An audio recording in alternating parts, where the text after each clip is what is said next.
Well, first of all, I think there's never been as much talk about food and diet and health and malnutrition and undernutrition. And to some extent, I think there's huge confusion in the public across Europe about what constitutes a healthy lifestyle and a healthy diet. On the other hand, it's good that people are talking about these issues, because we know that food-related diseases from poor diets, poor habits are really serious, and the costs of them for economies are huge.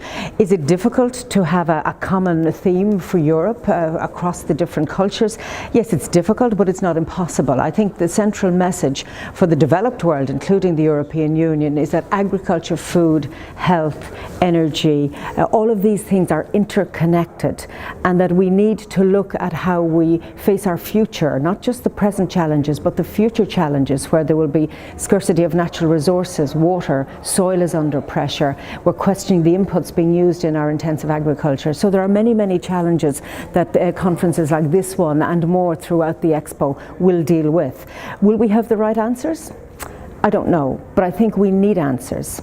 And then when we get the answers, we need to communicate them, because many times we get research, we get solutions, but they don't get implemented where it's necessary. So I think the challenge for all of us, policymakers, researchers, those who are involved in extensification of agriculture, huge challenges for us all to deal with, but I'm hoping that Expo and this conference will be the kickstart to a better future, a future where we can guarantee food security, not just in the European Union, but the global challenges, which are enormous.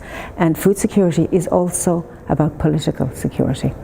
I'm not so sure that I regard the different cultures around food as a problem, and I don't regard difference as a problem. If you look at the European Parliament has a common voice on Expo. We have a strong resolution about what the challenges are around food production and global food security. So in all the differences we found a consensus. So I don't think that's the issue, and I think we have to remove those local cultural issues from the very big societal challenges around global food security. You know, not many years ago we were regarding agriculture and food production as an industry of the past, as almost irrelevant, because we felt it's an old sector. Today we see agriculture as a really vital sector for the future. We also realise that we need young people in agriculture. We have a very ageing population across Europe. We're seeing some renewal of the generation. So look, many of the differences that you identify across Europe in food cultures actually have very common themes behind them, and I think it's from our differences that we find the answers.